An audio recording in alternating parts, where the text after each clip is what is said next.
Hello and welcome to this rapid fire edition of the Raw Rugby podcast where we talk all the team news. And this week it's round 8. And joining me, Christy Doran, is my boss at the Raw, Tony Harper. Harps, how are you?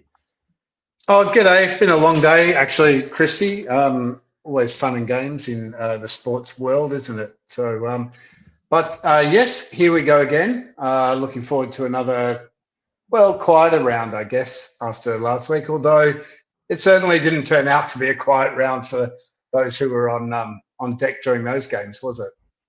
Well, it's dragged on, hasn't it? The judiciary handing down some suspensions today, which is Wednesday evening that we're recording this podcast, which will come out on Thursday evening. And a couple of surprise, perhaps, findings from the Sansa judiciary. Harps, talk us through that, what occurred last week, Friday night, between the Drua and the Melbourne Rebels. Well, we've all seen, if we've got an interest, we've all seen the vision, and it was quite shocking, especially the vision of Frank Lomani going the elbow on the top of Josh Cannon's head, and the images afterwards of Cannon with his headband, covered in claret. And, I guess it then kind of exploded into allegations of racism as he took his chair. There was obviously quite heated in that stadium at that time.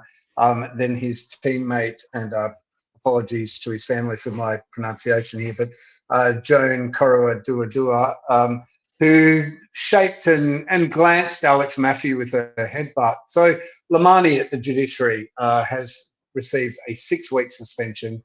His teammate has received a 2-week suspension. Now, Lomani's was marked from 10 weeks down to 6. And I think this is the one that's causing most consternation, because a lot of people, I guess, the charges come out, and as they do every week, they take some weeks off for pleading guilty, but also then for certain mitigating factors. And I think it's really hard for a lot of rugby fans, to stomach what these mitigating factors could be when you can clearly see him launch his elbow down into the guy's head and have such an impact on it. I think there was, I'm going to say that there was general shock from a lot of fans that 6 weeks is the end result there. But I know you possibly have a different thought on that. I mean, our discussions, you mentioned you thought that maybe it was a fair result in the end. I kind of want to put that to you and ask what your thinking is there, and why you feel that way. Well, we've got to put it in the context of I'm going to call him Jone, but the tight head prop of the Fijian Drua who gets 2 weeks. That's the one that I get the most surprised by. So that's 6 weeks down to 3 weeks, down to 2 weeks, because it was regarded as not having a huge amount of force and a glancing blow. Alex Maffey didn't cop an injury, didn't really, there was no blood, there was no real grazes either from it. So that to me though is still about as you can get. A headbutt, it may have been towards the chest, but you can't do it, and they're terrible images for anyone watching the game, and mothers and parents and fathers thinking about their children going into playing rugby. The Frank Lomani one, to answer your question, look, 10 weeks down to 6 weeks, that's a big suspension. 10 weeks would have been even bigger, would have ruled him out of the entire season, unless they perhaps made the final, the Drua.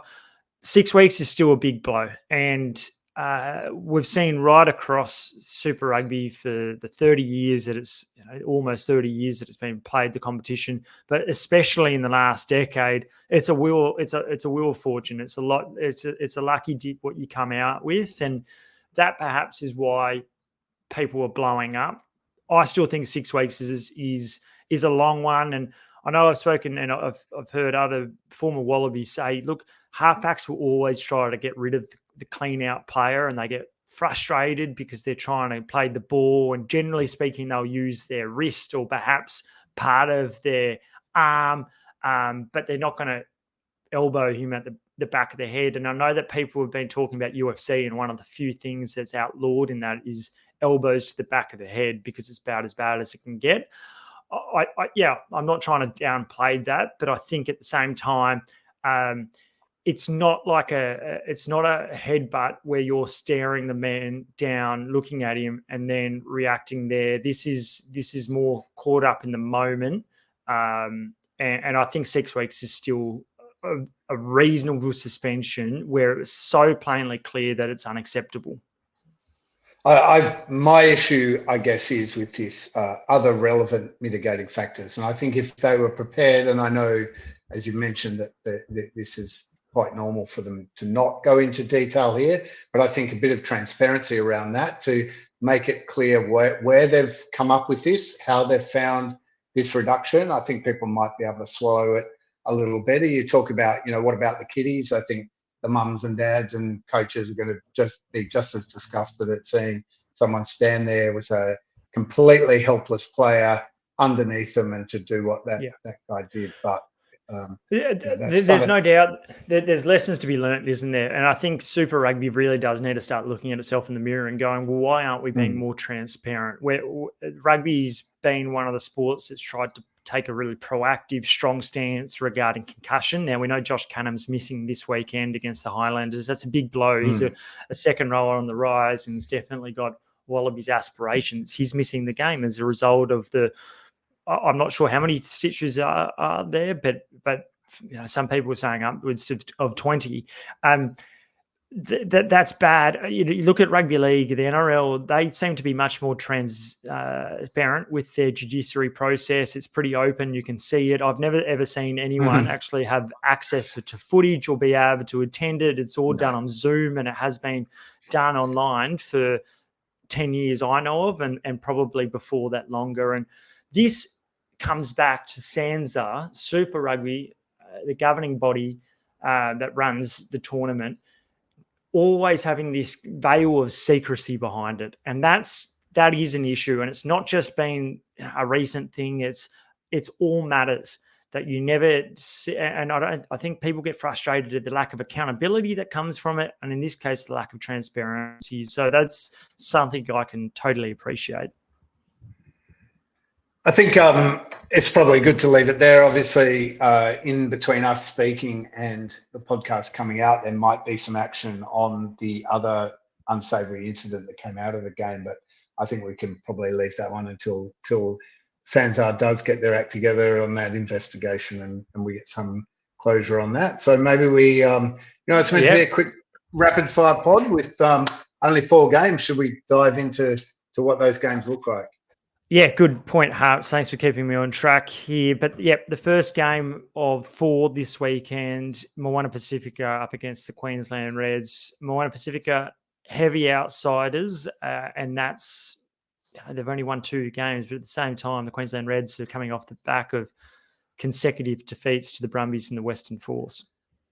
Yeah, the Reds are paying $1.14 to Moana Pacifica's $5.75 in this one as they go across to, and I'm going to attempt to keep going with the High Wire Act here and pronounce the venue as Whangarei in New Zealand, which is relevant because the rookie number 10 for the Moana Pacifica team was actually the the first 15 captain of the local school there. He comes in, his name is Alan Craig. But obviously more interest for us, at least on the red side, and their number 10 machinations.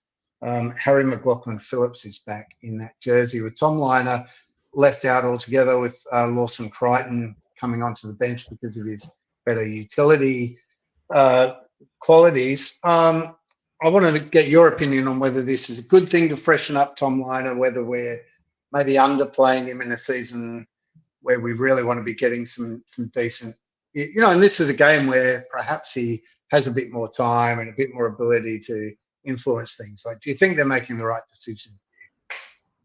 First thing I'll pull you up, Alan Craig, the lock, not the number 10. William Havili, the number 10 for Moana, but that's fine.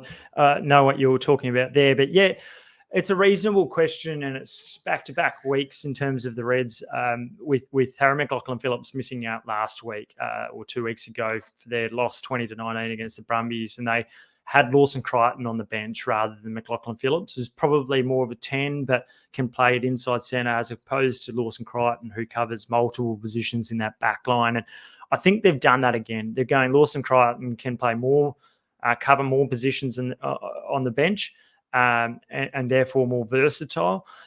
McLaughlin Phillips, the thing that he's probably got over Tom Liner at the moment is maybe more physicality. And one thing that Les Kiss has been talking about this week is that these are big bodies that come really hard, that they try to whack oppositions, and that's Moana Pacifica. They don't always stick. They don't always get points. They don't always win games. But what they do is play with a physical edge. And little Tom Liner at the moment, maybe still has some more development to go there. So I don't mind the idea of McLaughlin Phillips, more physical, more abrasive, and he's actually not put a step wrong thus far this season. I think it's probably a reasonable core. My question is more around Lawson Crichton. I think it's harsh, it's brutal, but the reason why I think the Reds lost against the Brumbies was two fundamental errors from Crichton off the bench, kicking the ball long and then a fumble that he made in attack on the Brumbies 10-metre line. So I'd be going, hang on, I know that Lawson Crichton's a good guy, good for morale, well-liked, but Tom Liner's a better player. It's as simple as that. Otherwise, Suli Vunivalu's coming on the right wing, Mac Ridley having the week off, Geordie Pataya, Jock Campbell make up the rest of the back three for the Reds. And up front, it's pretty stable. There's no changes. A couple on the bench, though, with Alex Hodgman, the former All Blacks loose head prop, coming back after a few weeks with an injury. And Angus Blythe is going to come on the bench for Cormac Daly. So there's a fair bit of experience there. It's a pretty good-looking team. They've played a lot of rugby, but they do need to win. I think they will against Moana. Okay, so next game up on that night, we've got the Waratahs at home against the Crusaders, 10th place against 11th place. The Tars actually beat them earlier this season, didn't they? In Super Round, I think it was 37-24. Do you see it happening again? No, I don't. And the simple thing is the Waratahs have got a couple of injuries, namely up front. They're still missing their hookers, Mahi Veilanu as well as Dave Parecki. But the big one just happened last weekend. Angus Bell out for the rest of the Super Rugby season. There's more clarification to come about how long he's actually out for. But, they're up against a Crusaders side that I'm going to name you their front rowers. George Bower, Fletcher Neal, All Black, Joe Moody, All Black, Owen Franks, All Black. That's a serious amount of firepower up front. And the Tars have got a brand new loose head prop coming straight out of Shoot Shield. They haven't gone for Jack Barrett, the 19-year-old this time, but they've plucked another Super Rugby rookie out of thin air. That's right. A guy called Lewis Panini. He actually spent a lot of time over in Christchurch and played a bit of Mitre 10 Cup for Canterbury before coming to the Shoot Shield. I think he was with Eastwood and now maybe Eastern Suburbs. So he has a nickname, and the nickname is Doom. But I think they've missed the trick there, mate. Panini should probably be nicknamed the Italian Sanger, as far as I'm concerned.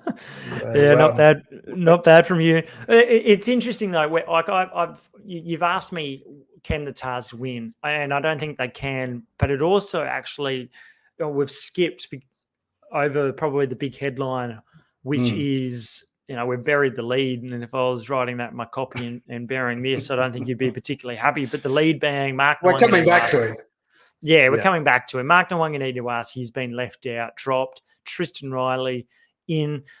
Riley actually hadn't done too much wrong in his few matches that he had played, but to come in for Mark Nwanganituasi, who was in the top 3 last year on the John Eales medal standings, played most of the Wallabies matches last year, was the find of the spring tour in 2022 under Dave Rennie.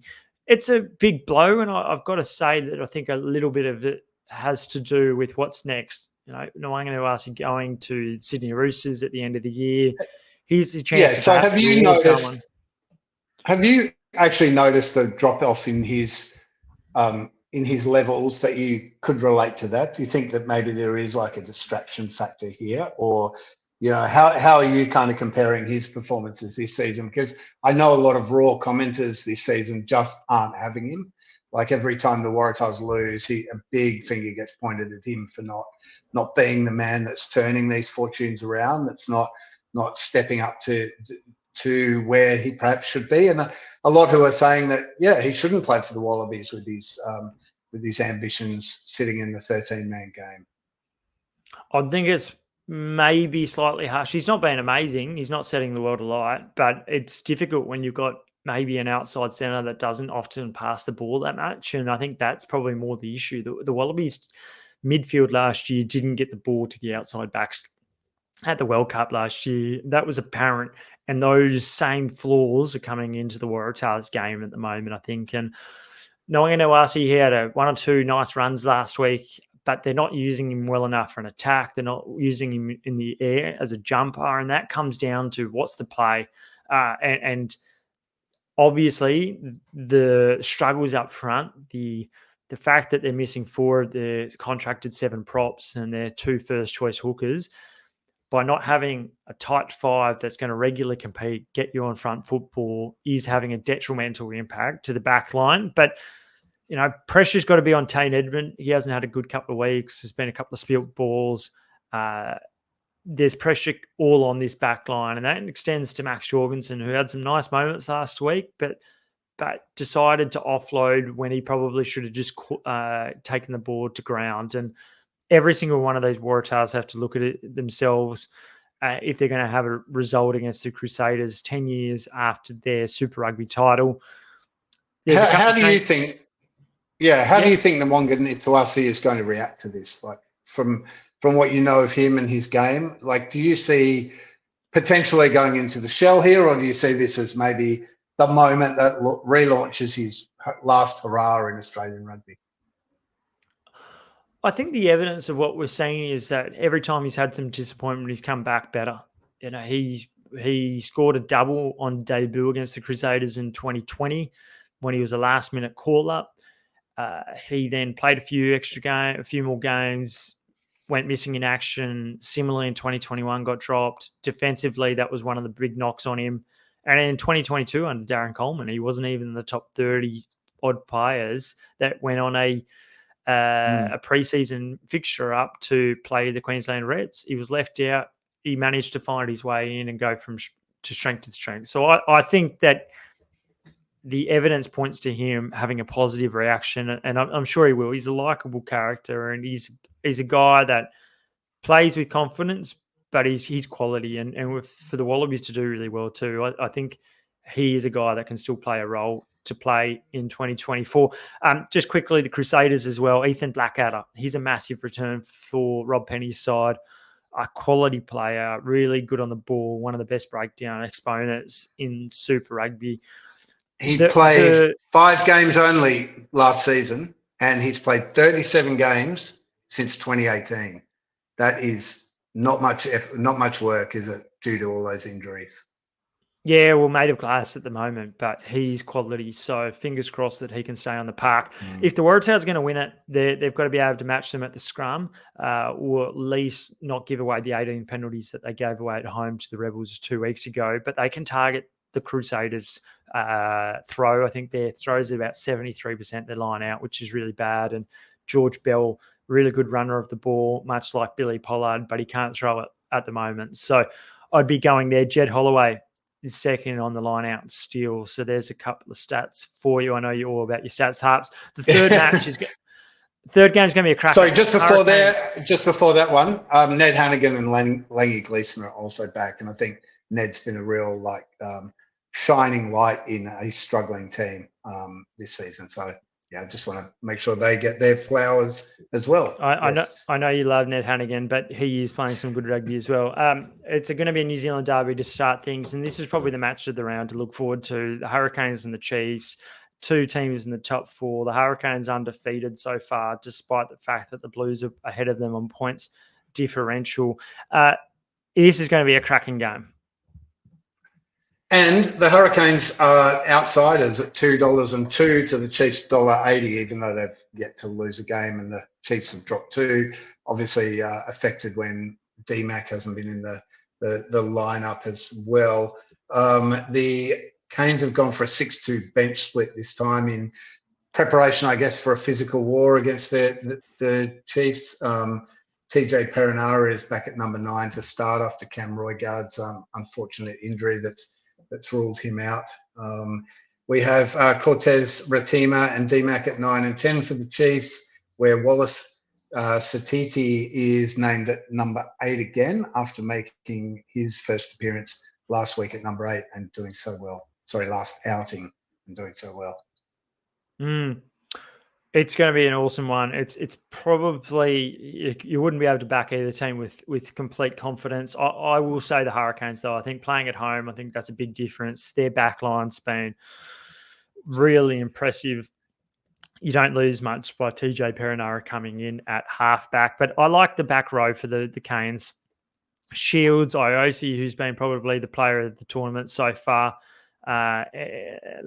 Larkai at open-side flanker, but then you've got on the bench to come on guys like Duplessis, Karifi, and Devon Flanders. That's a lot of power up front, and the scrum battle will be a big one. And I think the Canes at the moment, their front row's been really impressive. So maybe they just shade them, but yeah, set your alarms for that. 5:05 p.m. Australian Eastern Daylight Time, Standard Time rather, at Sky Stadium in Wellington. I've been up for hours by 5:05 p.m. Thanks, Christy. I don't need to set my alarm for that one. I'm more a 5 a.m. kind of guy. Yeah, if that's a subtle reference to Arsenal, who played this morning in the Champions League and were, a 2-2 draw with Bayern Munchen. All right, the final game this week, Melbourne Rebels against the Highlanders. And this is a real opportunity for the Rebels after back-to-back wins against the Tars and then the Drua to three-peat. Yeah. A three-peat. I don't know if they're building a dynasty. It's a dynasty, Christy. They'd be going for 3 on the trot here. I'm not going to give you that at all. I think that's really poor from you, Harps. But against the Highlanders, and Highlanders 2 wins, 4 defeats. They're on 11 points. They're in 8th spot. The Rebels 5th spot, 4 wins, 3 defeats. This is a great chance for the Rebels to potentially even join the Chiefs should they go down to the Canes. So there's a lot on this one.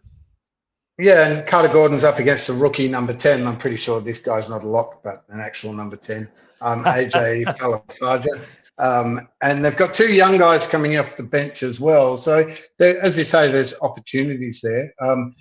The Rebels are missing. The Wallabies have the return of Josh Kemeny and Andrew Callaway. Josh Canham, as we spoke of earlier, is missing out. Also, Lockie Anderson comes back into to that team. So this is, after what has looked like a terrible, terrible season for them that was plummeting out of control, they're starting to turn this around quite nicely. Well, they've got to win this one because there's some really difficult games ahead of them. They're going to be playing the Crusaders away, the Blues at home, the Reds away, the Chiefs at home, and the Brumbies away. Followed, one of the hardest things that you can do is the Drua at Churchill Park and La Toka. So they always targeted this 3-match block. They're 2 from 2 thus far, Kevin Foot's side. They need to make sure that they're 3 from 3, and then they'll have 5 wins. They're targeting a maiden Super Rugby finals berth. So if they were to be able to achieve that, given all the off-field drama that's still occurring, that would be an amazing achievement. The Rebels will feel, the return of Josh Kemeny is a massive one because they've had no breakdown presence really other than Taniela Tupa coming off the bench. Felipe Downagoon at outside centre is always hard on the ball, but that's something that the Rebels will be able to really, I think, targeting this week is up against the Highlanders who are always going to get pretty good ball with guys like Billy Harmon in there, Willie in the back row. They've got to match that, and then they might be able to put some pressure on that young 10 for the Highlanders in the absence of Reece Patchell. It's a short week, but it looks like being a pretty exciting week as well. I can't wait. Friday night, I'm on match report duty while you're at a soiree drinking G&Ts, no doubt, and eating the finest food possible in Sydney's finest suburbs. So I'm looking forward to my Uber Eats pizza and quite a bit of action on Stan Sport. So, I'll one up. I'll one up your. It's actually going to be up towards the Byron Bay region and probably Lovely. champagne rather than gin and tonic. Mm. But yes, I will be back for Saturday's action, and I'm looking forward to that one. But yeah, set your alarms. Make sure you get around it. If you're in Sydney, head to watch that Tars team against the Crusaders. It's a really big one, a lot riding on it, and perhaps the slim possibilities of both sides making the top 8 and finals action, which is still a couple of months away. But until then, that's it. I'll be joining Matt Tamur early next week for our usual podcast. But good to see you, Tony Harper. I'm sure you'll get some sleep after some much needed sleep after your early wake. Yeah, thanks, mate. I appreciate that, and been an absolute pleasure being rostered back on the pod. Did Nick upset you, or did he keep you going too long, or is it just kind of you like to keep us both guessing in these preview environments? I've got to show some form of idea of what I'm talking about by having you on my boss on the podcast. So it's probably more about that, just showing that I am doing some work. But look, hopefully you're enjoying the rapid fire editions. If there's anything you want us to actually talk about, please get in touch through either social media or the very lengthy comment sections at times on our podcast. On our platform, theraw.com.au. And get on and like and subscribe and follow on your podcast apps of choice. These podcasts do appear in story. I know some people glean straight over them, but you can find it in story. You can find it on Spotify. You can find it on Apple. You can find it everywhere. All good podcasts are played. All right. You're putting me to sleep. Gotcha. Cheers. Thanks. Bye.